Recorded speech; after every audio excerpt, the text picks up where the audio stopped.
내가 그 곶감을 먹을 때마다 어머니는 굶어 죽어가고 계셨습니다. 지독한 흉년이 이어진 겨울, 눈 덮인 계곡 빨래터로 가는 바위 위, 매일 새벽이면 그곳에 놓여있던 곶감 2개에 쌀 한 대보다 귀했던 그 곶감을 먹으며 하루하루를 견뎌낸 한 여인이 있었습니다. 누가 두고 가는지도 모른 채 감사히 받아먹던 그 곶감. 여기엔 가슴이 미어지는 비밀이 숨겨져 있었습니다. 과연 누가, 왜 매일 그 귀한 곶감을 눈 쌓인 바위 위에 놓고 갔을까요? 그리고 그 뒤에 숨겨진 두 어머니의 사랑은 무엇이었을까요? 안녕하세요. 오늘도 저희 영상을 시청해 주셔서 감사합니다. 구독과 좋아요는 영상 제작에 큰 힘이 됩니다. 그럼 오늘의 이야기 지금 바로 시작합니다. 새벽 추위는 뼈를 애는 것이 아니라 뼈를 부수는 것 같았습니다. 춘심은 얼어붙은 우물가에서 두레박을 내렸습니다. 손끝이 시려 감각이 없었습니다. 얼음장 같은 두레박줄을 잡을 때마다 손가락이 찢어질 것 같았지만 춘심은 이를 악물고 물을 길어 올렸습니다. 시어머니께서 해 뜨기 전에 물을 길어오라 하셨기 때문입니다. 항아리에 물을 채우고 나면 손등에서 피가 배어 나왔습니다. 터진 손등을 호호 불어보지만 소용없었습니다. 그저 치마폭으로 닦아내고 다시 일을 시작할 뿐이었습니다. 아궁이에 불을 지피고 시어머니의 아침 진지를 준비했습니다. 쌀은 아껴 써야 했기에 보리와 조를 섞어 죽을 쑤었습니다. 곁들일 반찬은 작년에 담근 무 장아찌와 된장국이 전부였습니다. 하지만 시어머니는 상 위에 7가지 반찬이 올라와야 한다고 하셨습니다. 춘심은 장독대에서 지난해 말린 무청을 꺼내 물에 불렸습니다. 작은 토란대 몇 개를 꺼내 볶았습니다.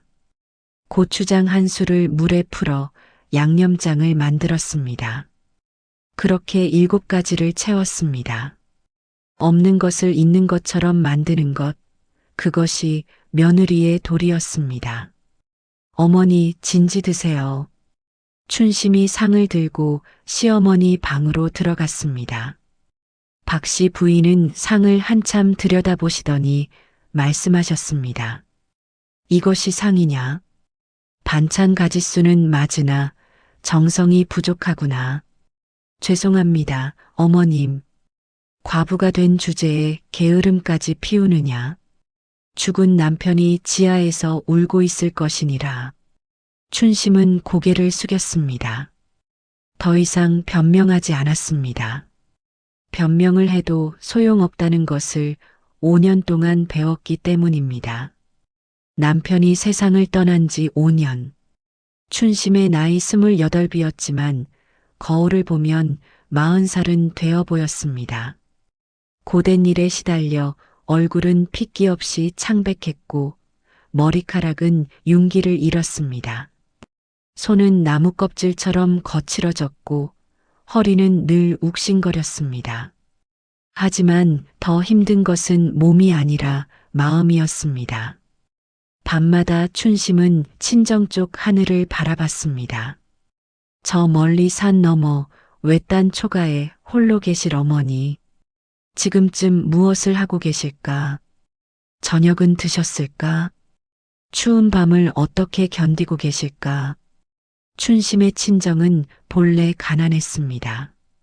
아버지는 평생 남의 땅을 붙여 살아오셨고 춘심이 시집온 이듬해 과로로 쓰러져 세상을 떠나셨습니다. 그 후 어머니는 혼자 남으셨습니다. 평소에도 어려웠는데 이 지독한 흉년에 어머니는 어떻게 지내실까? 춘심이 시집올 때 어머니는 말씀하셨습니다. 춘심아, 시집 가면 친정 생각하지 마라. 시댁이 내 집이고 시어머님이 내 어머니다. 알겠느냐? 그때 어머니의 목소리는 떨리고 있었습니다. 하지만 춘심은 그 의미를 몰랐습니다. 이제는 알 것 같았습니다. 어머니는 딸이 친정을 그리워하다가 시집에서 구박받을까봐 미리 못을 박아두신 것이었습니다. 하지만 어찌 그리움을 끊을 수 있겠습니까? 밤마다 춘심은 눈물로 베개를 적셨습니다. 어머니를 부르고 싶었습니다. 하지만 그 이름은 목구멍에 걸려 나오지 않았습니다. 차마 부를 수 없는 그 이름. 부르면 무너질 것 같은 그 이름. 흉년은 해가 갈수록 심해졌습니다. 마을 어귀에는 굶어 죽은 사람들의 시신이 쌓여갔습니다. 살아남은 사람들의 얼굴은 해골처럼 앙상했습니다. 눈빛은 텅 비어 있었습니다. 사람들은 풀뿌리를 캐고 나무 껍질을 벗겨 먹었습니다. 어떤 이들은 흙을 물에 개어 먹다가 배탈이 나 죽었습니다. 길을 가다 보면 어린아이들이 길가에 쓰러져 있었습니다. 울 기력도 없는 아이들, 부모가 버리고 간 아이들, 그 아이들을 보면 춘심의 가슴은 찢어지는 것 같았습니다. 춘심네 시댁은 그나마 나았습니다. 땅이 있었고 곳간에 곡식이 조금 남아 있었습니다. 물론 언제까지 버틸지는 모르는 일이었지만 적어도 당장 굶지는 않았습니다. 하지만 춘심의 친정은 달랐습니다. 땅 한 떼기 없는 친정. 어머니는 혼자서 어떻게 살아가고 계실까? 혹시 굶고 계신 건 아닐까? 춘심은 시어머니께 조심스럽게 여쭤본 적이 있었습니다. 어머님, 제가 친정에 한 번만 다녀와도 되겠습니까? 시어머니는 차갑게 대답하셨습니다. 안 된다. 하지만 어머님, 친정 어머니께서 혼자 계시는데 그래서 어쩌자는 것이냐. 시집간 여자가 친정을 들락거리면 시댁 체면이 어찌 되느냐. 제발 한 번만. 말이 끝났다. 과부 주제에 친정 타령이냐. 죽은 남편 얼굴에 먹칠하는 짓이니라. 춘심은 더 이상 말하지 못했습니다. 시어머니의 눈빛이 얼음장처럼 차가웠기 때문입니다. 그날 밤 춘심은 뒷마당 우물가에서 한참을 울었습니다. 입을 막고 소리 없이 울었습니다. 시어머니께 들릴까봐, 하늘에 있는 남편에게 들릴까봐. 어머니, 어머니, 목이 메어 차마 부르지 못한 그 이름을 춘심은 밤하늘을 향해 속삭였습니다. 그렇게 5년이 흘렀습니다. 단 한 번도 친정에 가지 못한 채 어느 날 새벽이었습니다. 춘심은 빨래감을 이고 계곡으로 향했습니다. 시어머니께서 빨래는 반드시 계곡물에 해야 한다고 하셨기 때문입니다. 우물물은 차가움이 부족했대가 제대로 빠지지 않는다는 것이 시어머니의 지론이었습니다. 눈이 허리까지 쌓인 산길을 걸어갔습니다. 한 발 내디딜 때마다 눈 속으로 다리가 푹푹 빠졌습니다. 얼어붙은 바람이 뺨을 후려쳤습니다. 귓불이 떨어져 나갈 것처럼 시렸습니다. 하지만 춘심은 멈추지 않았습니다. 시어머니의 명을 어길 수 없었기 때문입니다. 계곡 입구에 다다르자 커다란 바위가 보였습니다. 평소에는 그냥 지나치던 바위였습니다. 아무 생각 없이 그 옆을 지나쳤던 바위였습니다. 그런데 오늘은 달랐습니다. 바위 위에 무언가 놓여 있었습니다. 춘심은 빨래감을 내려놓고 바위에 다가갔습니다. 쌓인 눈을 헤치고 바위 위를 들여다봤습니다. 삼배 보자기에 쌓인 무언가가 있었습니다. 떨리는 손으로 보자기를 풀었습니다. 순간 춘심의 심장이 멎는 것 같았습니다. 곶감, 새빨갛게 곱게 마른 곶감 2개가 들어 있었습니다. 춘심의 손이 떨렸습니다. 아니, 온몸이 떨렸습니다. 곶감, 세상에서 가장 귀한 것. 아니, 춘심에게는 세상에서 가장 그리운 것. 어린 시절이 떠올랐습니다. 가을이면 친정 마당 한쪽에 있던 감나무에서 빨간 감이 주렁주렁 열렸습니다. 어머니는 그 감을 따서 곶감을 만들어 주셨습니다. 껍질을 정성스럽게 벗기고 끈에 하나하나 매달아 처마 밑에 걸어 두셨습니다. 춘심아, 조금만 기다려라. 제대로 말려야 맛있단다. 어머니, 언제 먹어요? 보름만 더 기다리면 된다. 그 보름이 춘심에게는 1년처럼 길었습니다. 매일 처마 밑을 올려다보며 곶감이 마르기를 기다렸습니다. 드디어 곶감이 완성되면 어머니는 제일 먼저 춘심에게 하나를 건네주셨습니다. 우리 춘심이가 제일 좋아하는 거지? 입안에 넣으면 사르르 녹아내리는 그 달콤함. 혀끝에서 퍼지는 그 부드러움. 어린 춘심은 곶감 하나에 세상을 다 가진 것처럼 행복했습니다. 시집오기 전날 밤 어머니는 곶감을 한 보따리 싸주셨습니다. 춘심아, 시집가서 힘들 때 이걸 먹어라. 어미가 만든 맛을 잊지 말거라. 그때 어머니의 눈에는 눈물이 그렁그렁 맺혀 있었습니다. 하지만 춘심은 그 곶감을 먹지 못했습니다. 시집와서 시어머니께 드렸기 때문입니다. 며느리가 친정에서 가져온 음식을 혼자 먹을 수는 없는 일이었습니다. 그 후로 춘심은 곶감을 먹어본 적이 없었습니다. 5년 동안 단 한 번도 이 지독한 흉년의 곶감은 금덩이나 다름없었습니다. 감나무조차 열매를 맺지 못했습니다. 설령 감이 열린다 해도 그것을 먹지 않고 말려서 곶감으로 만들 여유가 있는 집이 어디 있겠습니까? 곶감 한 개는 쌀 한 대 값이었습니다. 한 사람이 닷새는 먹을 수 있는 양이었습니다. 그런 귀한 곶감이 이곳에 2개나 놓여 있었습니다. 춘심은 주위를 둘러봤습니다. 사람의 기척은 없었습니다. 눈 위에는 발자국도 없었습니다. 마치 하늘에서 내려온 것처럼 아무 흔적도 없이 그곳에 있었습니다. 누가 둔 것일까? 왜 여기에 두고 간 것일까? 춘심은 떨리는 손으로 곶감 하나를 집어들었습니다. 코끝에 가까이 대자 은은한 단내가 났습니다. 입에 넣었습니다. 순간 춘심의 눈에서 눈물이 왈칵 쏟아졌습니다. 달았습니다. 꿀처럼 달았습니다. 부드러웠습니다. 혀 위에서 사르르 녹아내렸습니다.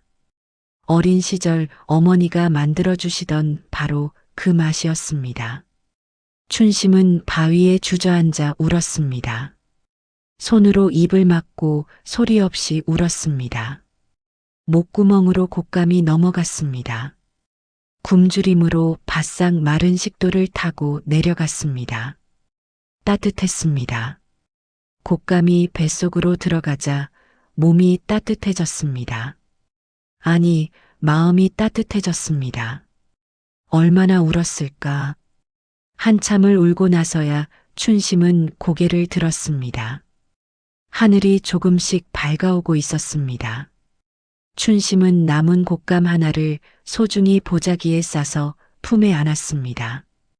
오늘 하나 먹었으니 내일 하나 더 먹으면 되었습니다. 이틀은 이것으로 버틸 수 있을 것 같았습니다. 고맙습니다. 정말 고맙습니다. 춘심은 하늘을 향해 속삭였습니다. 누가 두고 간 것인지는 알 수 없었습니다. 하지만 춘심에게는 그것이 기적 같았습니다. 어쩌면 저 하늘에 계신 남편이 보내준 것은 아닐까.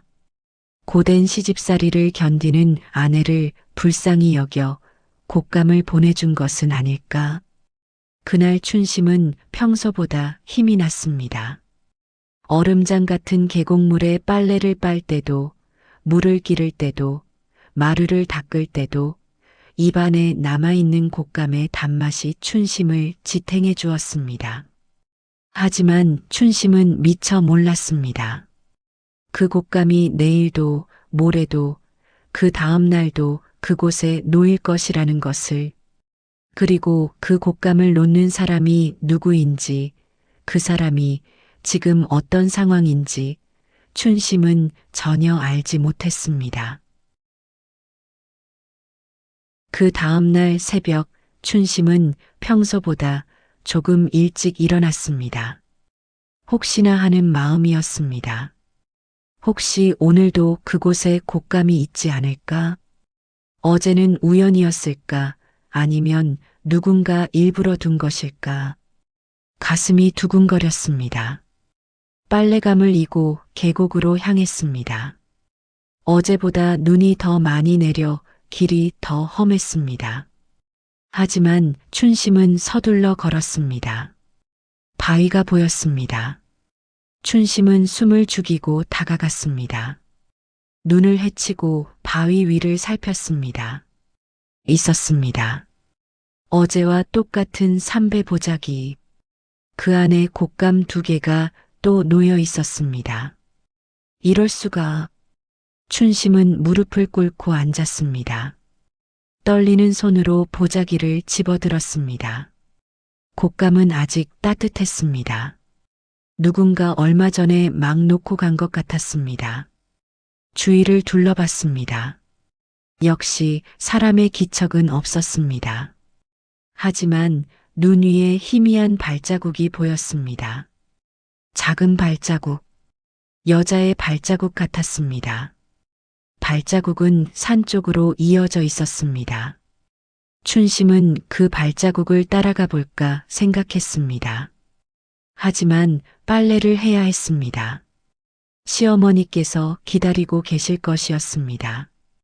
춘심은 곶감 하나를 입에 넣었습니다.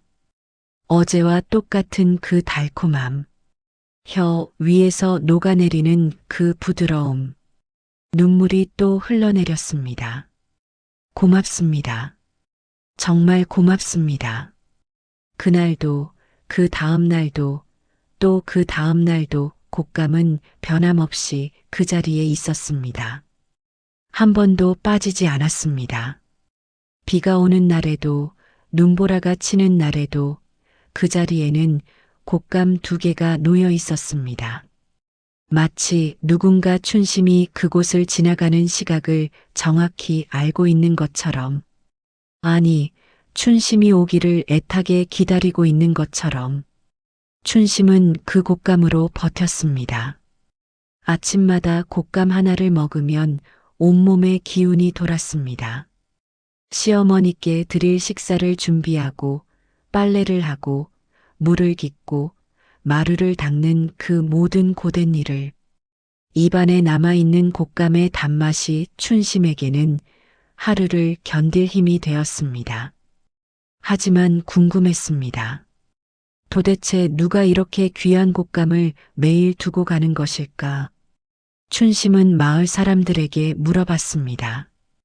혹시 계곡 입구 바위 근처에 누가 다니는 것을 보신 적 있으십니까?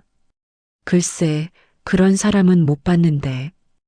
요즘 같은 흉년에 그 먼 곳까지 누가 가겠나? 아무도 아는 사람이 없었습니다. 어느 날 춘심은 결심했습니다. 더 일찍 나가서 그 사람을 만나보기로. 다음 날 새벽, 아직 어둠이 채 가시지 않았을 때 춘심은 집을 나섰습니다. 시어머니께 들킬까봐 발소리를 죽이며 조심스럽게 문을 열었습니다. 계곡으로 가는 길은 칠흑같이 어두웠습니다. 달빛도 없는 밤이었습니다. 춘심은 더듬더듬 길을 찾아갔습니다. 차가운 바람이 옷 속으로 파고들었습니다. 바위에 도착했을 때 아직 곶감은 없었습니다. 춘심은 바위 뒤편 큰 나무 뒤에 몸을 숨겼습니다. 떨리는 마음으로 기다렸습니다. 한참을 기다렸습니다. 손발이 얼어붙을 것처럼 추웠습니다. 온몸이 덜덜 떨렸습니다. 하지만 춘심은 꼼짝하지 않고 기다렸습니다. 동쪽 하늘이 희미하게 밝아오기 시작했습니다. 그때였습니다. 저 멀리서 누군가 다가오는 모습이 보였습니다. 춘심은 숨을 죽였습니다. 심장이 쿵쿵 뛰었습니다. 한 사람의 그림자가 다가왔습니다. 허리가 굽은 노파였습니다. 노파는 비틀거리며 걸어왔습니다. 한 걸음 한 걸음 내디딜 때마다 온몸이 흔들렸습니다. 바람에 꺾일 것 같은 마른 가지 같은 몸이었습니다. 남루한 옷을 걸친 노파는 바위 앞에 섰습니다. 한참을 숨을 고르더니 떨리는 손으로 품에서 무언가를 꺼냈습니다. 삼배 보자기에 쌓인 곶감이었습니다. 노파는 그것을 정성스럽게 바위 위에 올려놓았습니다. 마치 제사상에 제물을 올리듯 두 손으로 조심조심 올려놓았습니다. 그리고는 한참을 그 자리에 서 있었습니다. 움직이지 않고 그저 바위를 바라보고 서 있었습니다. 아니, 바위 너머 어딘가를 바라보는 것 같았습니다. 마치 누군가 올 것을 기다리는 것처럼. 희미한 새벽빛 속에서 춘심은 노파의 얼굴을 보려고 애썼습니다. 순간 춘심의 온몸에 전율이 흘렀습니다. 저 뒷모습, 저 굽은 어깨, 저 작은 체구, 어머니, 춘심의 입에서 저도 모르게 말이 새어나왔습니다. 노파가 화들짝 놀라 고개를 돌렸습니다. 달빛 아래 드러난 얼굴, 춘심의 친정 어머니였습니다. 어머니, 춘심이 나무 뒤에서 뛰쳐나가려는 순간 친정 어머니는 황급히 몸을 돌렸습니다. 그리고 비틀거리며 도망치듯 산 쪽으로 사라졌습니다. 마치 들켜서는 안 될 무언가를 하다 발각된 사람처럼, 마치 딸을 만나서는 안 되는 사람처럼. 어머니, 어머니, 춘심이 소리쳤지만 대답은 없었습니다. 눈 쌓인 산길로 어머니의 작은 그림자만 사라져갔습니다. 춘심은 어머니를 쫓아가려 했습니다. 하지만 다리에 힘이 풀렸습니다. 그 자리에 주저앉고 말았습니다. 바위 위에 곶감을 움켜쥐고 춘심은 울었습니다. 그제야 알았습니다. 5년 동안 매일같이 이 곶감을 갖다 놓으신 분이 친정어머니였다는 것을.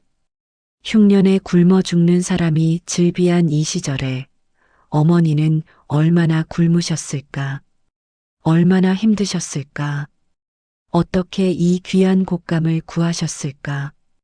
곶감 한 개가 쌀 한 대 값인데 어머니는 대체 무엇을 드시고 이 곶감을 구하신 것일까. 춘심의 눈에서 눈물이 쏟아졌습니다. 목이 메어 숨을 쉴 수가 없었습니다. 그날 이후 춘심은 매일 조금 일찍 바위에 도착했습니다. 어머니를 만나고 싶었습니다. 어머니를 꼭 안아드리고 싶었습니다. 하지만 어머니는 언제나 춘심보다 먼저 곶감을 놓고 떠나셨습니다. 마치 춘심을 피하는 것처럼. 어느 날 춘심은 일부러 늦게 가봤습니다. 혹시 어머니가 춘심이 곶감을 먹는 모습을 보고 싶어 하실까 싶어서였습니다. 해가 떠오른 뒤에 계곡으로 갔습니다. 바위에는 어김없이 곶감이 놓여 있었습니다. 춘심은 천천히 곶감을 집어들었습니다. 그리고 주위를 살폈습니다. 저 멀리 소나무 뒤에 누군가 서 있었습니다. 친정어머니였습니다. 어머니는 멀찌감치 떨어진 곳에서 춘심을 바라보고 계셨습니다. 춘심이 곶감을 먹는 모습을 말없이 지켜보고 계셨습니다. 춘심과 어머니의 눈이 마주쳤습니다. 춘심은 손을 들어 어머니를 불렀습니다. 어머니. 하지만 어머니는 고개를 돌렸습니다. 그리고 천천히 돌아서서 산으로 올라가셨습니다. 허리가 굽어 거의 기역자로 꺾인 등, 바람에 흔들리는 앙상한 몸, 한 발 한 발 내디딜 때마다 비틀거리는 걸음걸이. 춘심은 어머니를 향해 달려가려 했습니다. 하지만 발이 떨어지지 않았습니다. 어머니가 일부러 피하시는 것을 알았기 때문입니다. 어머니가 춘심에게 다가가서는 안 된다고 생각하시는 것을 알았기 때문입니다. 춘심은 그 자리에 무릎 꿇고 통곡했습니다. 어머니, 어머니. 하지만 어머니는 돌아보지 않으셨습니다. 그저 산 너머로 사라지셨습니다.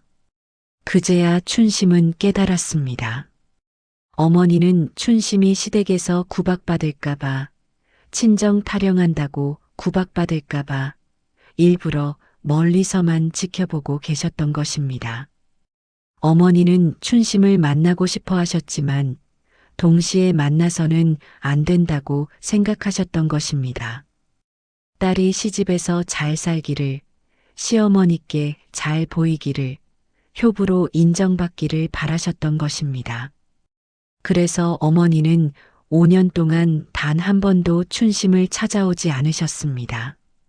하지만 매일 단 하루도 빠짐없이 이 곶감을 갖다 놓으셨습니다. 딸이 제일 좋아하던 곶감을. 눈보라가 치는 날에도, 추위에 온몸이 얼어붙는 날에도 어머니는 이 먼 길을 걸어오셨습니다. 굶주린 몸을 이끌고 비틀거리는 다리로 이 곶감을 갖다 놓으셨습니다. 그리고 멀리서 딸이 그 곶감을 먹는 모습을 지켜보셨습니다. 그것이 어머니의 유일한 기쁨이었습니다. 그것이 어머니가 하루하루 살아가는 이유였습니다. 춘심은 바위에 이마를 대고 울었습니다. 돌바닥이 차가웠지만 아무 상관없었습니다. 어머니, 제가 몰랐습니다. 제가 정말 몰랐습니다. 그날 밤 춘심은 시어머니께 말씀드렸습니다. 어머님, 제가 친정 어머니를 한 번만 뵙고 와도 되겠습니까? 안 된다고 했느니라. 하지만 어머님, 친정 어머니께서 많이 편찮으신 것 같습니다. 그래서 어쩌자는 것이냐. 제발, 제발 한 번만. 시어머니는 춘심을 노려봤습니다. 그 눈빛은 얼음장처럼 차가웠습니다. 말이 끝났다. 과부가 무슨 친정 나들이냐. 시집간 여자는 죽어서 혼백이 되어도 시댁 문을 나서지 못하는 법이니라. 어머님, 친정 어머니가 그리우면 제사 때 사당에서 절이나 올려라. 살아생전 만나서 무엇하겠느냐. 춘심은 더 이상 말하지 못했습니다. 그날 밤 춘심은 또 뒷마당에서 울었습니다. 하늘의 별들을 보며 울었습니다. 저 별들 중 하나가 어머니일까? 매일 저곳에서 춘심을 내려다보고 계실까? 아니, 어머니는 아직 살아계셨습니다. 저 멀리 산 너머 초가에서 굶주리며 추위에 떨며 그래도 딸을 위해 매일 곶감을 구해 이곳까지 오시는 어머니. 춘심은 가슴을 쥐어뜯었습니다. 어머니, 왜 이러십니까? 왜 당신을 굶으면서 저에게 곶감을 주십니까? 하지만 대답은 없었습니다. 밤하늘의 별들만 차갑게 빛날 뿐이었습니다. 다음 날도 그 다음 날도 곶감은 그 자리에 놓여 있었습니다. 그리고 춘심은 매일 그 곶감을 먹으며 하루를 견뎠습니다. 하지만 이제는 알았습니다. 이 곶감 한 개 한 개에 어머니의 굶주림이 담겨 있다는 것을, 이 달콤함 뒤에 어머니의 눈물이 서려 있다는 것을. 춘심은 곶감을 먹을 때마다 울었습니다. 그리고 속으로 되뇌었습니다. 어머니, 조금만 기다려 주세요. 제가 반드시 어머니를 만나러 가겠습니다. 반드시. 하지만 그때 춘심은 몰랐습니다. 그 약속을 지킬 때쯤이면 너무 늦어버릴 것이라는 것을. 봄이 왔지만 봄 같지 않았습니다. 4년째 이어진 흉년의 들판은 여전히 메말라 있었습니다. 씨앗을 뿌려도 싹이 트지 않았고 비는 여전히 내리지 않았습니다. 사람들은 이제 기도조차 포기했습니다. 하늘이 이 땅을 버렸다고 생각했습니다. 하지만 곶감은 여전히 매일 아침 그 자리에 있었습니다.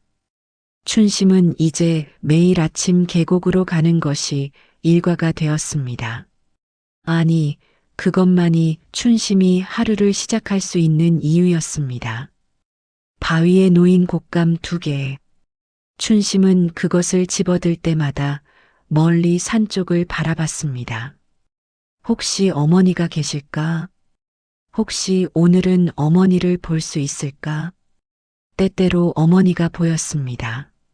저 멀리 소나무 뒤, 혹은 바위 뒤, 어머니는 춘심이 곶감을 먹는 모습을 지켜보고 계셨습니다.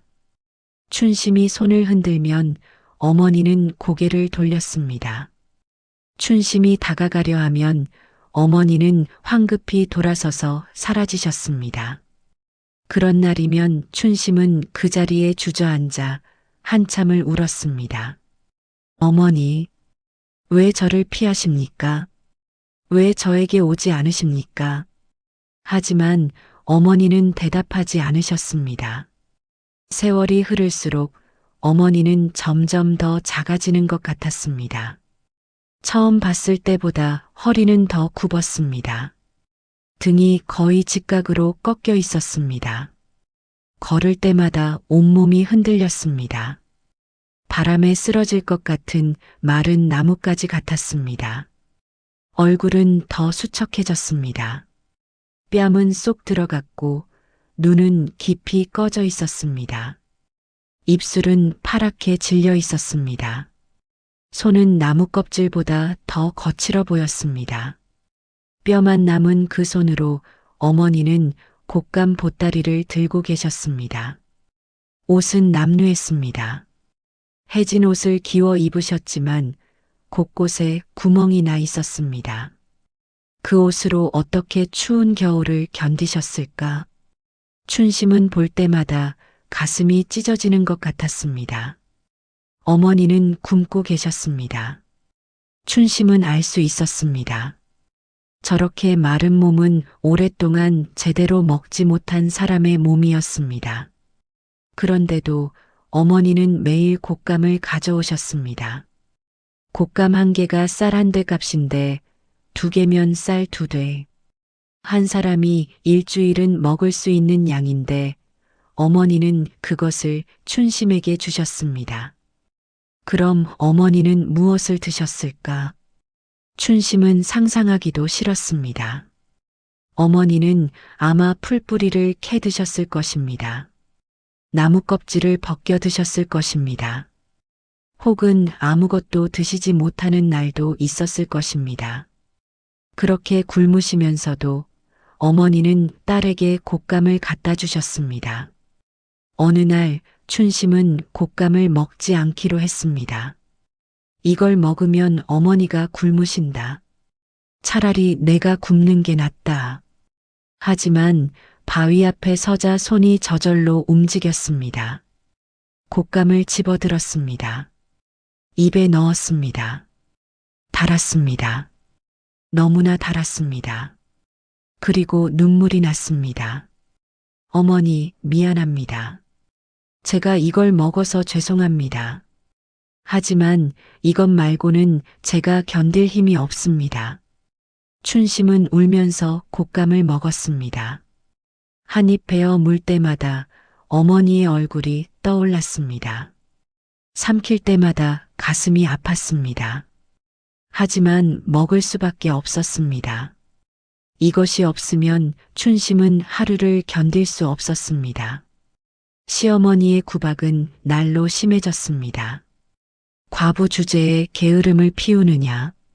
이것이 상이냐? 반찬에 정성이 없구나. 마루에 먼지가 있느니라. 다시 닦아라. 빨래에서 냄새가 난다. 제대로 빨지 않았구나. 아무리 해도 시어머니는 만족하지 않으셨습니다. 춘심이 새벽부터 밤늦게까지 일해도 시어머니는 늘 부족하다고 하셨습니다. 어느 날 저녁 춘심은 시어머니께 저녁상을 드렸습니다.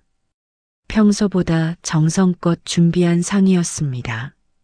나물을 무쳐 7가지 반찬을 차렸고 된장국도 정성껏 끓였습니다. 시어머니는 상을 보시더니 한숨을 쉬셨습니다. 이것이 며느리가 시어미께 드리는 상이냐? 죄송합니다, 어머님. 내가 친정을 그리워하는 마음이 상에 다 보이는구나. 그러니 정성이 없지. 춘심은 고개를 숙였습니다. 변명하지 않았습니다. 과부가 된 것도 서러운데 시어미까지 이렇게 모시니 내 팔자가 기막히구나. 시어머니의 목소리에는 서늘한 기운이 서려 있었습니다. 춘심은 방을 나와 부엌으로 갔습니다. 그리고 그곳에서 조용히 울었습니다. 남편, 당신이 보고 싶습니다. 당신이 살아계셨다면 제가 이렇게 외롭지는 않았을 텐데. 하지만 남편은 돌아오지 않았습니다. 5년 전 산에서 나무에 깔려 숨진 남편.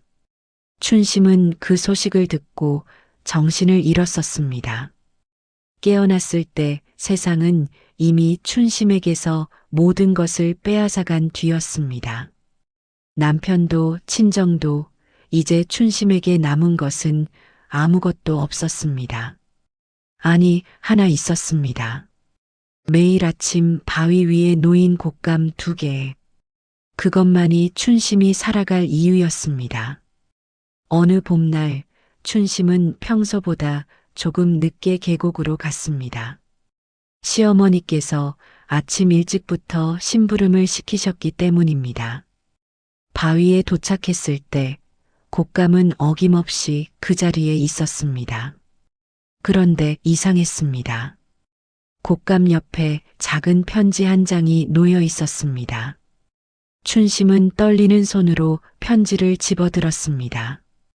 글씨는 떨리고 어눌했습니다. 어머니의 글씨였습니다. 춘심아, 어미는 내가 잘 사는 모습을 보는 것만으로도 행복하다. 힘들겠지만 조금만 더 견뎌다오. 시어머님께 효도하고 시댁 식구들을 잘 섬겨라. 그것이 어미의 소원이란다. 어미는 괜찮으니 걱정하지 말거라. 사랑한다, 내 딸. 춘심은 편지를 꼭 쥐고 울었습니다. 어머니, 어머니. 어머니는 괜찮다고 하셨지만 춘심은 알았습니다. 어머니는 괜찮지 않으셨습니다. 어머니는 지금 굶어 죽기 직전이셨습니다. 그날 이후 춘심은 시어머니께 다시 한번 간청했습니다. 어머님, 제발 한 번만 친정에 다녀오게 해주십시오. 안 된다. 어머님, 친정 어머니께서 위독하신 것 같습니다. 내 어머니가 위독하건 말건 그것이 내게 무슨 상관이냐? 시어머니의 목소리는 차갑기만 했습니다. 시집 온 여자는 시댁이 전부다. 친정은 내가 떠나온 곳이니라. 하지만 말이 끝났다. 다시 한번 친정 타령을 하면 내 집에서 나가거라. 춘심은 더 이상 말하지 못했습니다. 그날 밤 춘심은 친정으로 가야 할지 고민했습니다. 시어머니의 허락 없이 가면 쫓겨날 수도 있었습니다. 하지만 어머니는 지금 죽어가고 계셨습니다. 춘심은 밤새 잠을 이루지 못했습니다. 다음 날 아침 춘심은 평소처럼 계곡으로 갔습니다. 바위에 곶감이 놓여 있었습니다. 하지만 오늘은 멀리서 어머니의 모습이 보였습니다. 어머니는 소나무 뒤에 서서 춘심을 바라보고 계셨습니다. 춘심은 곶감을 집어들었습니다. 그리고 크게 외쳤습니다. 어머니, 제가 곧 찾아뵙겠습니다. 조금만 기다려주세요. 어머니는 고개를 끄덕였습니다. 그리고 천천히 돌아서서 산으로 올라가셨습니다. 그 뒷모습이 너무나 작아 보였습니다. 바람에 날아갈 것 같았습니다. 춘심은 가슴을 쥐어뜯었습니다. 어머니, 조금만 더 버텨주세요. 하지만 춘심은 몰랐습니다. 그 약속을 지킬 날이 곧 올 것이라는 것을, 그리고 그때는 너무 늦어버릴 것이라는 것을. 시간은 계속 흘렀습니다. 여름이 왔지만 비는 내리지 않았습니다. 노는 갈라졌고 밭은 메말랐습니다. 사람들은 하나둘 마을을 떠났습니다. 굶어 죽느니 어디론가 떠나 살 길을 찾겠다는 것이었습니다. 하지만 춘심은 떠날 수 없었습니다. 시어머니를 모셔야 했기 때문입니다. 곶감은 여전히 매일 바위 위에 놓여 있었습니다.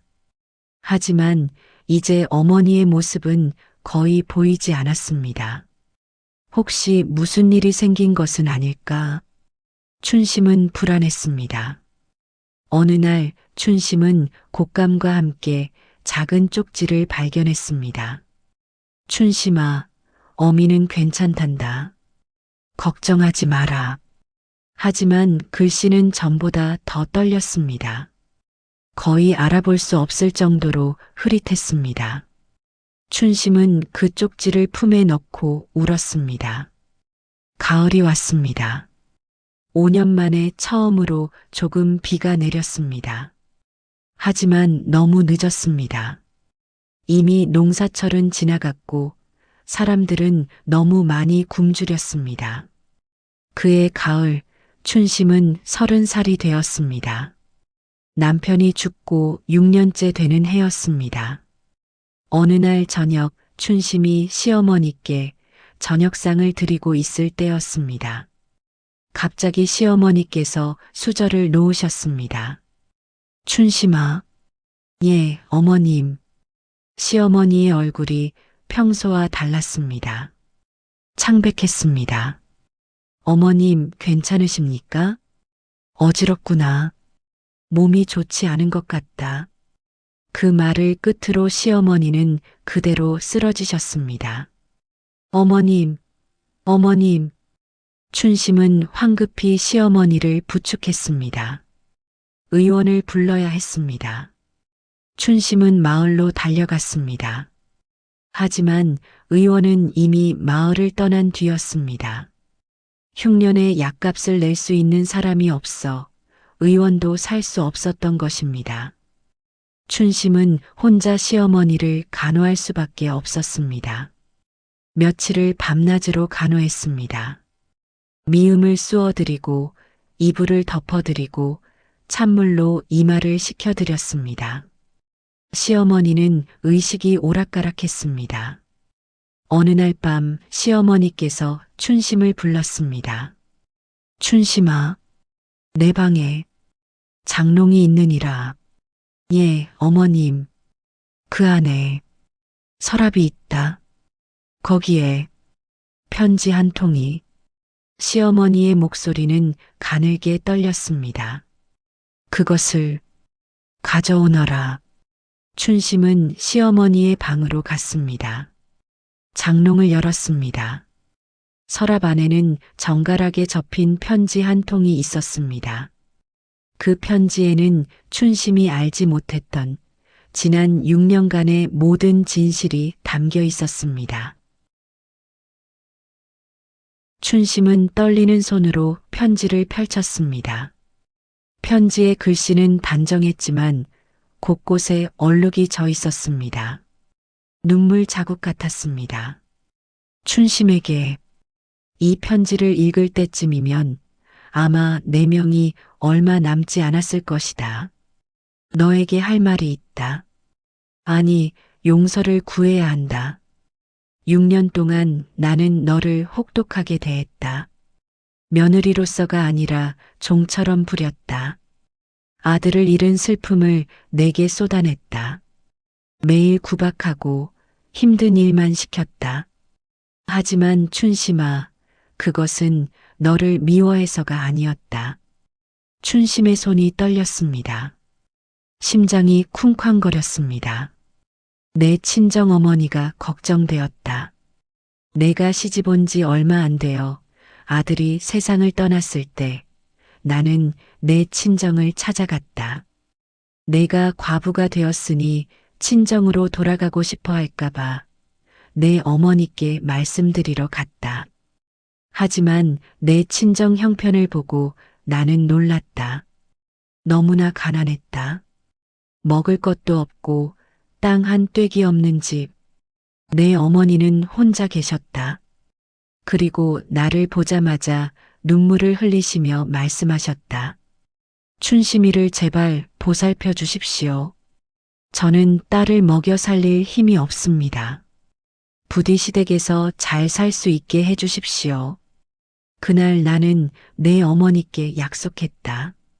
춘심이를 잘 돌보겠다고. 춘심이가 효부가 되게 하겠다고. 하지만 춘심아, 흉년이 시작되었다. 춘심은 숨을 죽이고 계속 읽었습니다. 3년째 이어진 흉년에 내 친정 어머니가 굶어 죽으실까 두려웠다. 그래서 나는 6년 전부터 매달 쌀 한 섬과 무명한 피를 내 친정으로 보냈다. 어머니가 굶지 않도록, 추위에 떨지 않도록 마을 사람 중 하나에게 부탁해서 몰래 보냈다. 내가 알까봐, 내가 친정을 그리워할까봐. 하지만 내 어머니는 편지에 얼룩이 더 많아졌습니다. 시어머니의 눈물 자국이었습니다.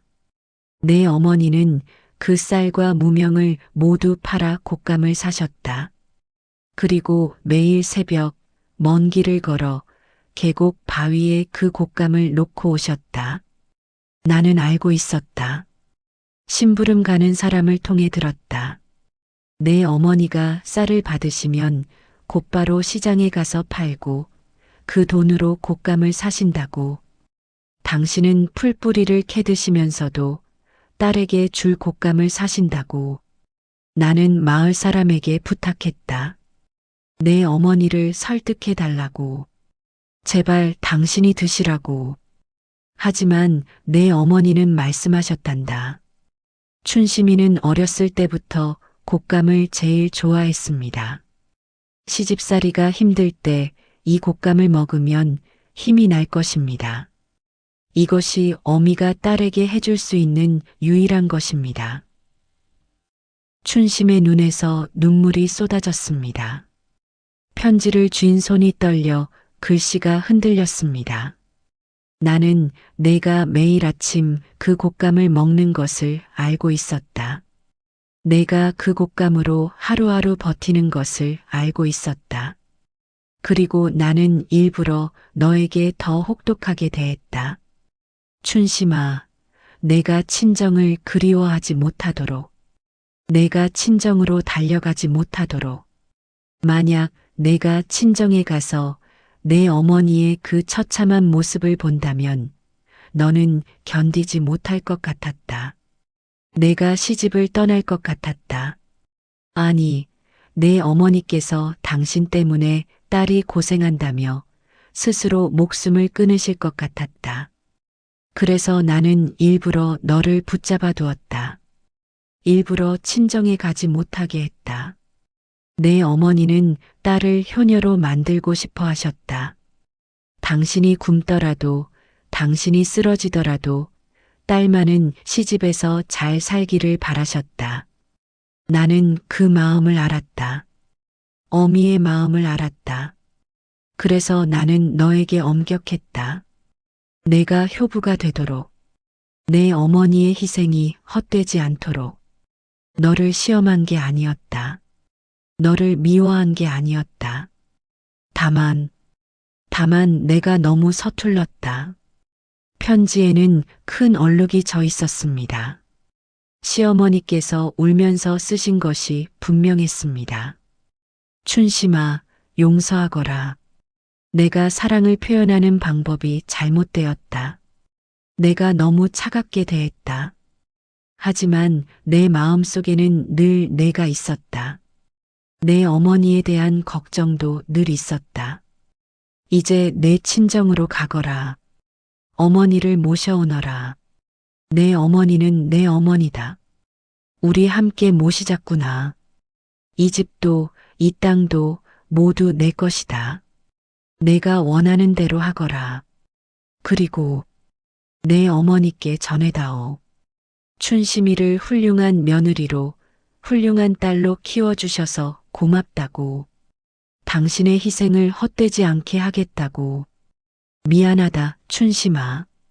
그리고 고맙다. 내가 우리 집 며느리가 되어 주어서. 박시올림. 편지는 거기서 끝났습니다.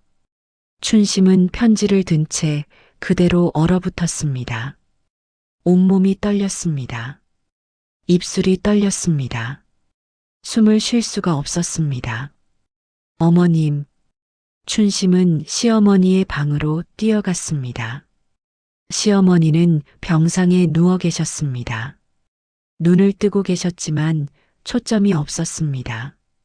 어머님, 어머님. 춘심은 시어머니의 손을 잡았습니다. 그 손은 가뭄에 쩍쩍 갈라진 논바닥처럼 거칠었습니다. 세월의 무게가, 고단함의 흔적이 그 손에 새겨져 있었습니다. 하지만 그 손은 따뜻했습니다. 어머님, 저를 용서하십시오. 제가 몰랐습니다. 제가 정말 몰랐습니다. 시어머니가 천천히 고개를 돌려 춘심을 봤습니다. 희미하게 미소를 지으셨습니다. 춘심아, 이제 알았느냐? 예, 어머님. 이제야 알았습니다. 춘심의 눈에서 눈물이 비 오듯 쏟아졌습니다. 미안하다. 춘심아, 내가 너무 서툴렀다. 시어머니의 눈에서도 눈물이 흘러내렸습니다. 말라비틀어진 뺨을 타고 흘러내리는 그 눈물. 평생 감춰왔던 그 눈물. 아니옵니다, 어머님. 어머님은 잘못하신 게 없습니다. 모두 제가 어리석어서, 제가 눈치가 없어서, 지금 당장 친정으로 가거라. 시어머니가 춘심의 손을 꼭 잡았습니다. 힘없는 손이었지만 그 안에는 간절함이 담겨 있었습니다. 어머니를 모셔와야 한다. 너무 늦기 전에. 예, 어머님. 지금 바로 가겠습니다. 빨리 가거라. 춘심은 일어섰습니다. 시어머니의 손을 놓기가 아쉬웠지만 놓아야 했습니다. 친정으로 가야 했습니다. 지금 당장. 춘심은 방을 나와 대문으로 달렸습니다. 신발도 제대로 신지 않고 달렸습니다. 밤이었습니다. 칠흑같이 어두운 밤이었습니다. 하지만 춘심은 멈추지 않았습니다. 달빛도 없는 산길을 헤쳐갔습니다. 넘어져도 일어나 다시 달렸습니다. 가시덤불에 옷이 찢어져도 상관하지 않았습니다. 어머니, 조금만 기다려주세요. 춘심은 울면서 달렸습니다. 6년 동안 춘심은 오해하고 있었습니다. 시어머니를 무서운 사람이라고 생각했습니다. 자신을 괴롭히는 사람이라고 생각했습니다. 하지만 아니었습니다. 시어머니는 춘심을 사랑하고 계셨습니다. 친정어머니를 걱정하고 계셨습니다. 다만 표현이 서툴렀을 뿐. 그리고 친정어머니. 6년 동안 어머니는 굶으시면서도 딸에게 곶감을 주셨습니다. 시어머니가 보낸 쌀과 무명을 모두 팔아서 당신은 풀뿌리를 드시면서도 딸이 좋아하는 곶감을 사서 매일 갖다 놓으셨습니다. 두 어머니 모두 춘심을 사랑하셨습니다. 각자의 방식으로. 어머니, 제가 갑니다. 지금 갑니다. 산길은 험했습니다. 숨이 턱까지 차올랐습니다. 다리가 풀렸습니다. 하지만 춘심은 멈추지 않았습니다. 친정이 보였습니다. 저 멀리 언덕 위 초라한 초가집이 보였습니다. 어머니, 춘심은 마지막 힘을 다해 달렸습니다. 대문에 도착했습니다. 대문은 반쯤 열려 있었습니다. 어머니, 저예요, 춘심이에요. 대답이 없었습니다. 춘심은 마당으로 들어갔습니다. 마당에는 풀이 무성했습니다. 오랫동안 사람 손길이 닿지 않은 듯 했습니다. 방문을 열었습니다. 어머니, 방 안은 너무나 추웠습니다. 아궁이에는 불기운이 없었습니다. 벽에는 찬바람이 스며들었습니다. 그 한가운데 어머니가 누워 계셨습니다. 어머니, 어머니, 춘심이 어머니를 안았습니다. 어머니의 몸은 나뭇가지처럼 가벼웠습니다. 뼈만 남은 것 같았습니다. 얼굴은 핏기 하나 없이 창백했습니다. 뺨은 쏙 들어갔고 눈은 깊이 꺼져 있었습니다. 입술은 파랗게 질려 있었습니다. 어머니, 일어나세요. 제가 왔어요. 춘심이가 왔어요. 어머니가 천천히 눈을 떴습니다. 희미한 눈빛으로 춘심을 봤습니다. 춘심아, 가느다란 목소리였습니다. 신랄 같은 목소리였습니다. 예, 어머니. 제가 왔어요. 이제 괜찮아요. 내가 왔구나. 어머니의 얼굴에 희미한 미소가 번졌습니다. 어머니, 일어나세요. 시댁으로 가셔야 해요. 시어머님께서 어머니를 모시라고 하셨어요. 시어머니께서, 예, 어머니. 모든 걸 아셨어요. 어머니께서 저에게 곶감을 주신 것도 그동안 얼마나 고생하셨는지도. 춘심은 어머니의 손을 잡았습니다. 그 손은 얼음장처럼 차가웠습니다. 피가 통하지 않는 것 같았습니다. 어머니, 손이 너무 차가워요. 제가 녹여드릴게요. 춘심은 어머니의 손을 자신의 뺨에 갖다 댔습니다. 눈물이 어머니의 손등에 떨어졌습니다. 춘심아, 예, 어머니. 곶감은 맛있었느냐? 예, 매일 감사히 먹었어요. 다행이구나. 어머니의 목소리는 점점 작아졌습니다. 내가 좋아하던 곶감. 어머니, 왜 그러셨어요? 왜 당신은 굶으시면서 제게 곶감을 주셨어요? 어미는 행복했다. 내 딸이 곶감 먹는 모습 매일 보는 것이 어미에겐 세상 무엇보다 큰 기쁨이었단다. 어머니의 눈에서 눈물이 흘러내렸습니다. 춘심아, 효녀로 살아다오. 예, 어머니. 그럴게요. 시어머님께 잘해드려라. 좋은 분이시다. 너를 진심으로 아끼시는 분이다. 예, 어머니. 그리고 용서하거라. 어미가 곁에 있어주지 못한 것을. 아니에요, 어머니. 어머니는 항상 제 곁에 계셨어요. 매일 아침 그 곶감으로 어머니는 제 곁에 계셨어요. 춘심은 어머니를 꼭 껴안았습니다. 사랑한다. 내 딸. 어머니가 춘심의 머리를 쓰다듬었습니다. 얼음장 같은 손이었지만 그 손길은 따뜻했습니다. 저도 사랑해요, 어머니. 어머니는 춘심을 한참 바라봤습니다. 그리고 천천히 눈을 감으셨습니다. 얼굴에는 여전히 미소가 남아 있었습니다. 평온한 미소였습니다. 어머니, 어머니. 춘심은 어머니를 흔들었습니다. 하지만 어머니는 대답하지 않으셨습니다. 어머니, 안 돼요. 가시면 안 돼요. 춘심의 울음소리가 밤하늘에 울려 퍼졌습니다. 하지만 어머니는 이미 떠나신 뒤였습니다. 방 한구석에는 빈 자루 하나가 있었습니다. 곶감을 담았던 자루였습니다. 그리고 그 옆에는 작은 쪽지 하나가 있었습니다. 춘심은 떨리는 손으로 쪽지를 집어들었습니다. 춘심아, 어미는 너를 보는 것만으로도 행복했다. 사랑한다, 내 딸.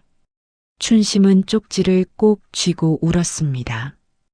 겨우내 얼어붙었던 얼음이 녹아내리는 강물처럼 춘심의 눈물이 끝없이 흘러내렸습니다. 어머니는 6년 동안 굶으셨습니다. 딸에게 곶감을 주시기 위해, 그리고 마지막까지 딸의 행복만을 바라셨습니다. 그것이 어머니의 사랑이었습니다.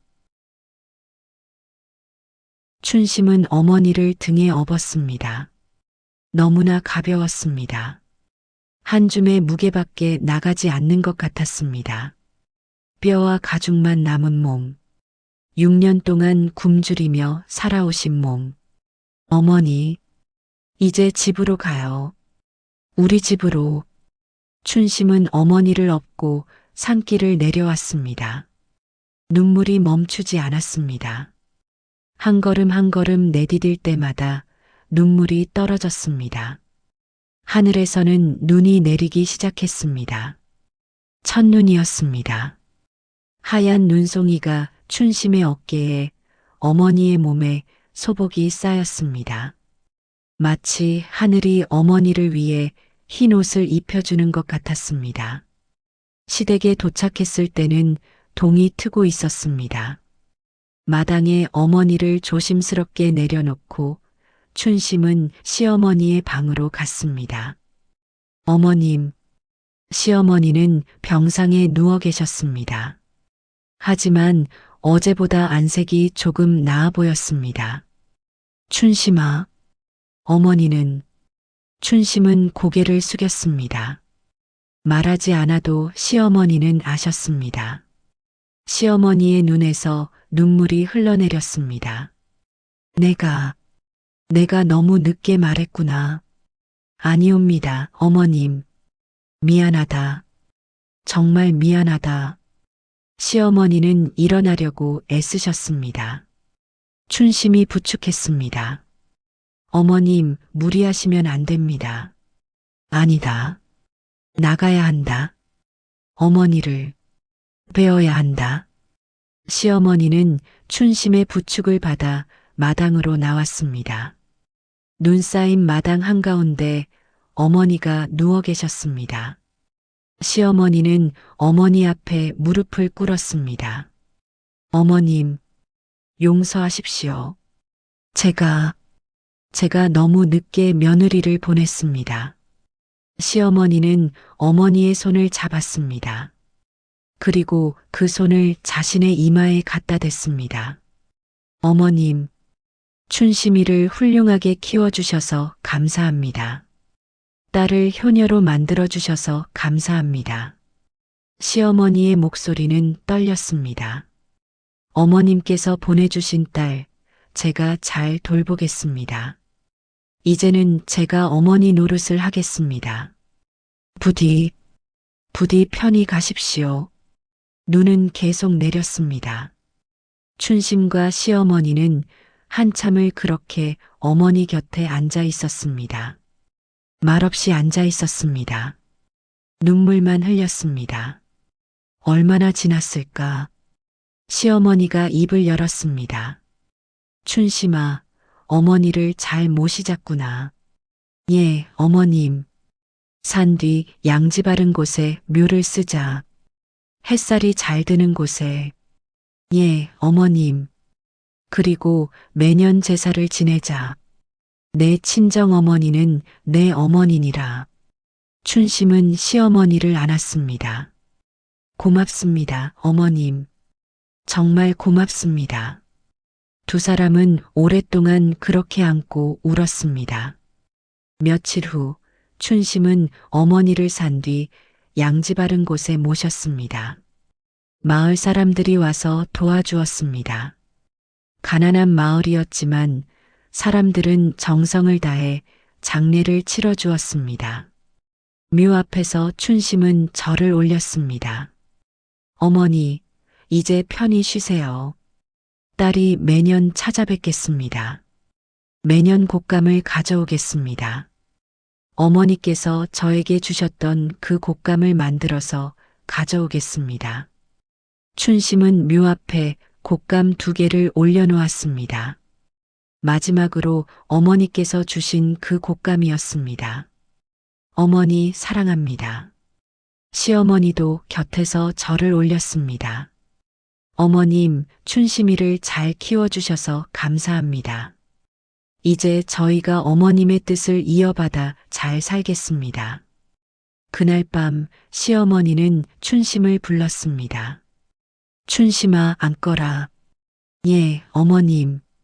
내가 너에게 할 말이 있다. 시어머니는 춘심의 손을 잡았습니다.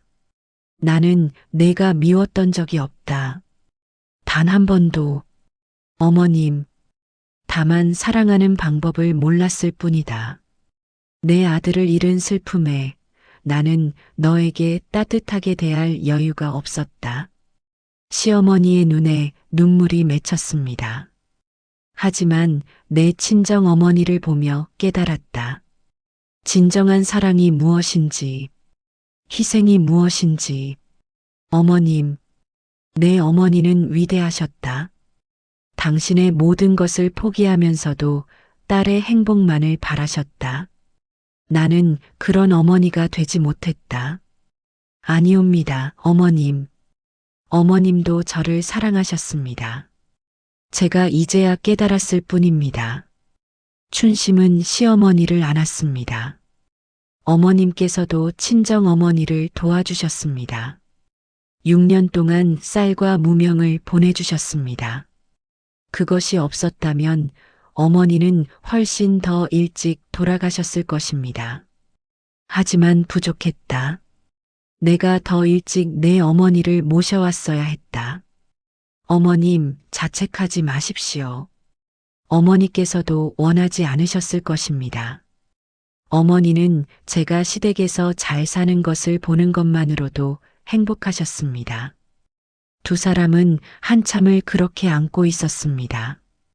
그날 밤 춘심은 처음으로 시어머니를 진심으로 어머니라고 불렀습니다. 어머니, 이제 제가 어머니를 모시겠습니다. 두 어머니를 모시는 마음으로 살겠습니다. 시어머니는 춘심의 머리를 쓰다듬었습니다.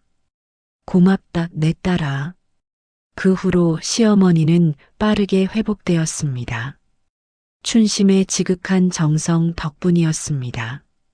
춘심은 매일 약을 다려드리고 정성껏 식사를 준비했습니다. 따뜻한 말 한마디, 따뜻한 손길 하나에도 정성을 다했습니다. 시어머니도 달라지셨습니다. 더 이상 춘심에게 구박하지 않으셨습니다. 오히려 춘심을 아끼고 사랑하셨습니다. 춘심아, 일이 너무 많으면 쉬어라. 춘심아, 얼굴이 피곤해 보이는구나. 일찍 자거라. 춘심아, 고맙다. 내가 있어 내가 산다. 춘심은 그 말씀 한마디 한마디가 고마웠습니다. 시간이 흘렀습니다. 흉년이 끝나고 다시 풍년이 찾아왔습니다. 논에는 황금빛 벼가 자랐고 밭에는 채소가 무럭무럭 자랐습니다. 마을에는 다시 웃음소리가 돌아왔습니다. 가을이 되자 춘심은 감을 땄습니다. 마당에 있던 감나무에서 빨간 감이 주렁주렁 열렸습니다. 춘심은 그 감을 정성껏 따서 곶감을 만들었습니다. 어머니께서 만들어주시던 그 방법대로 껍질을 정성스럽게 벗기고 끈에 하나하나 매달아 처마 밑에 걸어두었습니다. 보름을 기다렸습니다. 곶감이 완성되었습니다. 춘심은 그 곶감을 들고 어머니 묘를 찾아갔습니다. 시어머니도 함께 갔습니다. 어머니, 곶감 가져왔어요. 제가 만든 곶감입니다. 춘심은 묘 앞에 곶감을 올려놓았습니다. 어머니께서 저에게 주셨던 그 맛이 날지는 모르겠지만 정성만큼은 어머니를 닮았을 거예요. 시어머니도 묘 앞에 절을 올렸습니다. 어머님, 춘심이가 이렇게 훌륭하게 자랐습니다. 모두 어머님 덕분입니다. 바람이 불었습니다. 따뜻한 가을바람이었습니다. 마치 어머니가 대답하는 것 같았습니다. 그날 밤 춘심은 시어머니와 함께 곶감을 먹었습니다. 어머님 드셨어요. 고맙다, 춘심아. 정말 맛있구나. 어머니께서 가르쳐 주신 대로 만들었습니다. 내 어머니는 정말 훌륭한 분이셨다. 시어머님도 훌륭하신 분이십니다. 두 사람은 마주보며 미소 지었습니다. 그 미소에는 서로에 대한 이해가, 사랑이, 감사가 담겨 있었습니다. 그날 밤 춘심은 곶감을 먹으며 생각했습니다. 이 곶감 하나에 얼마나 많은 사랑이 담겨 있었는지. 친정 어머니는 굶으시면서도 이것을 만들어 주셨습니다. 시어머니는 쌀과 무명을 보내며 친정 어머니를 돌봐주셨습니다. 두 어머니는 각자의 방식으로 춘심을 사랑했습니다. 한 분은 곶감으로, 한 분은 엄격함으로. 하지만 그 모든 것이 사랑이었습니다. 춘심은 그제야 깨달았습니다. 사랑은 때로 달콤한 곶감의 모습으로 다가오기도 하고, 때로는 엄격한 가르침의 모습으로 다가오기도 한다는 것을. 하지만 그 모든 것의 끝에는 따뜻한 마음이 있다는 것을.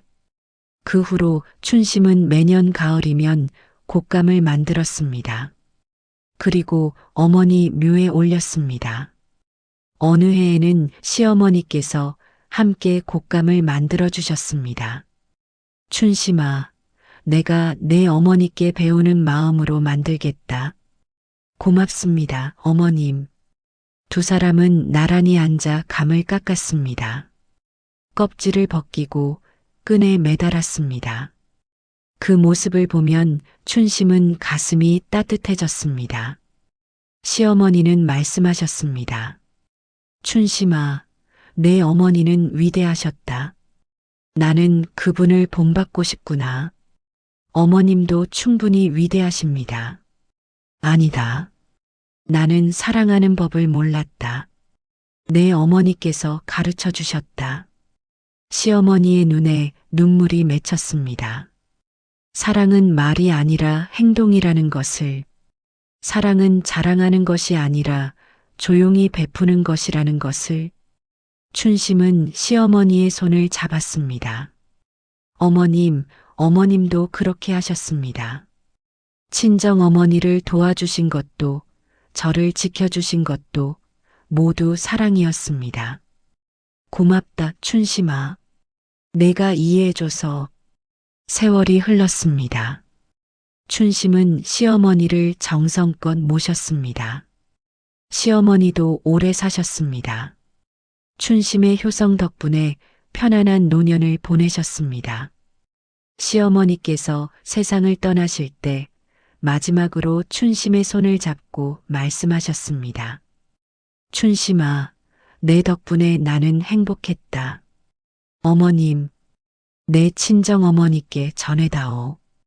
춘심이를 보내주셔서 고맙다고. 내 인생의 마지막을 따뜻하게 해준 딸을 보내주셔서 고맙다고. 예, 어머님. 전하겠습니다. 그리고 너도 행복해라. 내가 행복한 것이 우리 두 어머니의 소원이란다.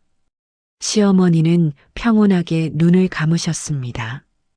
춘심은 시어머니를 친정어머니 곁에 모셨습니다. 두 어머니가 나란히 누워 계셨습니다. 춘심은 두 묘 앞에 절을 올렸습니다. 두 어머니, 이제 함께 계세요. 딸이 매년 찾아뵙겠습니다. 매년 곶감을 가져오겠습니다. 그날부터 춘심은 혼자가 되었습니다. 하지만 외롭지 않았습니다. 두 어머니의 사랑이 늘 함께 있었기 때문입니다. 매년 가을이면 춘심은 곶감을 만들었습니다. 그리고 두 묘 앞에 올렸습니다. 어머니들, 곶감 가져왔어요. 바람이 불 때마다 춘심은 두 어머니의 목소리를 들었습니다. 잘 먹었다, 춘심아. 고맙다, 우리 딸. 춘심은 미소 지었습니다. 그리고 생각했습니다. 사랑은 이렇게 오래 남는 것이라고.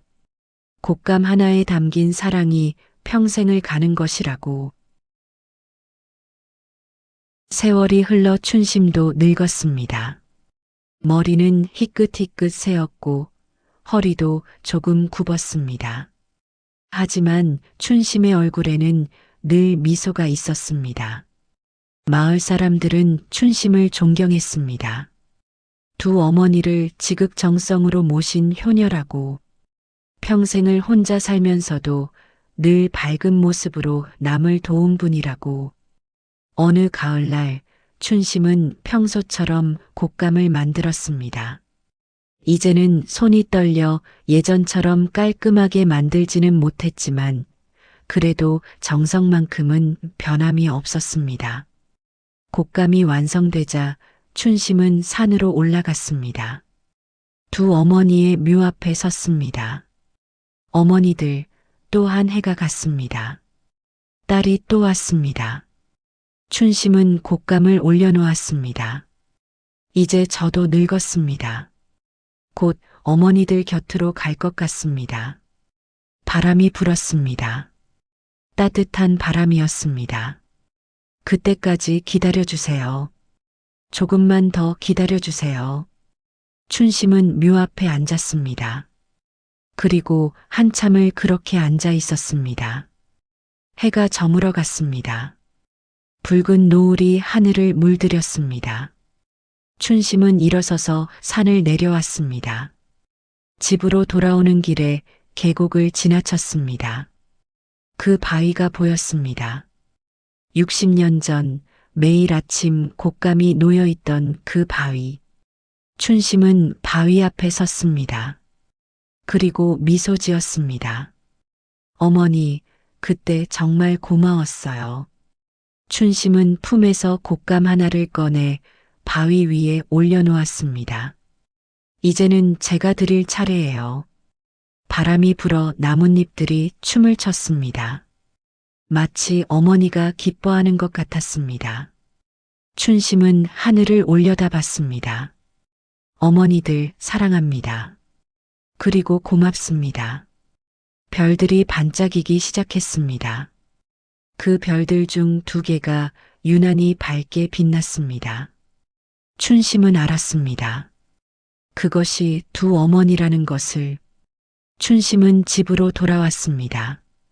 그리고 그날 밤 춘심은 곶감 하나를 먹으며 생각했습니다. 사랑은 때로 가혹해 보이기도 하고 때로는 침묵 속에 숨어 있기도 하지만 결국 그 모든 것이 사랑이었다는 것을.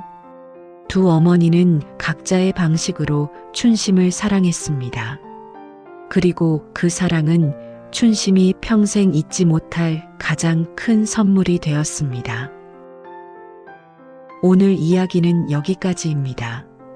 구독과 좋아요 꼭 눌러주시고 어디서 듣고 계신지 댓글로 남겨주세요.